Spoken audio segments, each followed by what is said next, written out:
खुलुमबाय बड' latest update चेनेलाव नोंथांमोनखौ बयखौबो बरायबाय।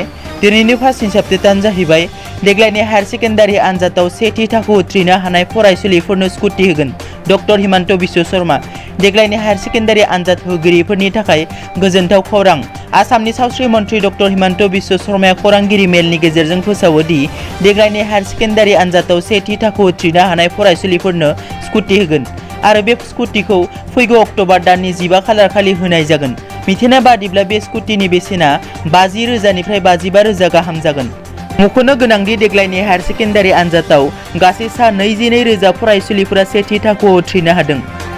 नैथियाव दङ गिबि मन्थ्रि सर्बानन्द सन'वाला फावखुंगुर अक्षय कुमारखौ साबायखर बावहरदों। फावखुंगुर अक्षय कुमारा गावनि फाव खालामनायजों लोगोसे गावनि मोजां खामानि मावनायनि थाखाय बयजोंबो बाख्नाय जायो। आसामनि दुखुनांथाव दैबानानि थासारिखौ नोजोर होनानै फावखुंगुर अक्षय कुमारा 1 करोड़ रां अनसुंथाइ होदों। आसामनि गिबि मन्थ्रि सर्बानन्द सन'वाला टुइटारनि गेजेरजों टुइट खालामनानै बे बाथ्राखौ फोरमायदों आरो लोगोसे गिबि मन्थ्रि सर्बानन्द सन'वाला अक्षय कुमारखौ आसामनि थार लोगो होननानैबो साबायखर जासियो। मख'नो गोनांदि सिगां बोसोरावबो फावखुंगुर अक्षय कुमारा 2 करोड़ रां अनसुंथाइ होदोंमोन। थामथियाव दङ बर' लिरगिरि राजाराम बसुमतारिया रुंसारि जाबाय। बर' थुनलाइ मुलुगनि सासे आगोमा लिरगिरि थामहिनबा थुनलाइ मोजां मोनग्रा राजाराम बसुमतारिया बे मुलुगखौ अराय समनि थाखाय नागारलांबाय। रिपर्टनि बादिब्ला बिथाङा गोबाव समनिफ्रायनो लोमजानानै दंमोन। बिथांनि जोनोमा आथिखालाव धुबरी जिल्लानि सालखुसा पुलिस थानानि सिङाव थानाय सतसपुर गामियाव 1960 मायथाइनि 1 मार्च खालार खालि जोनोम जादोंमोन।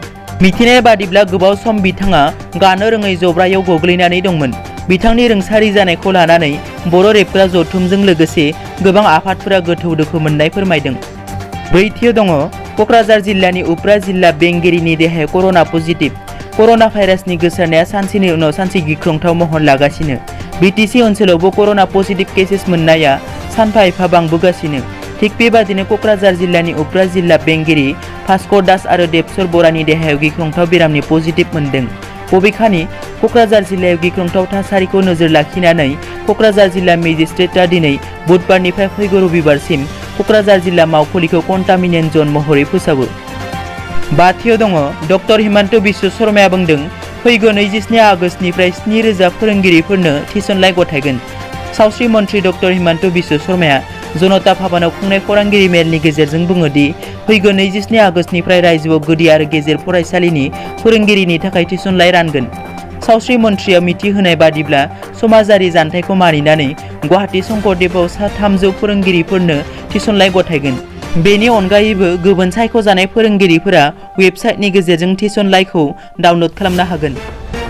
दथियाव दङ तेजपुर एयारफर्स स्टेशना दैबानाजों भुगिनांनाय सुबुंफोरनो मुवा बेसाद गथायदों। तेजपुराव थानाय एयारफर्स स्टेशना रायजोआव दैबानाजों भुगिनांनाय नखरफोरनो सनितपुर जिल्ला खुंथायनि गेजेरजों मुवा बेसादफोरखौ गथायनानै होयो। तेजपुर एयारफर्स स्टेशननि फ्लाइट लेफ्टिनेन्ट आसिम गार्गनि दैदेननायाव MW अकालिया आरो सार्जेन्ट देवब्रात मोना मुवा बेसादफोरखौ तेजपुर रेभिनिउ सार्कल बिबानगिरि आन्टारिपा दैमारिनि आखायाव गथायनानै होयो।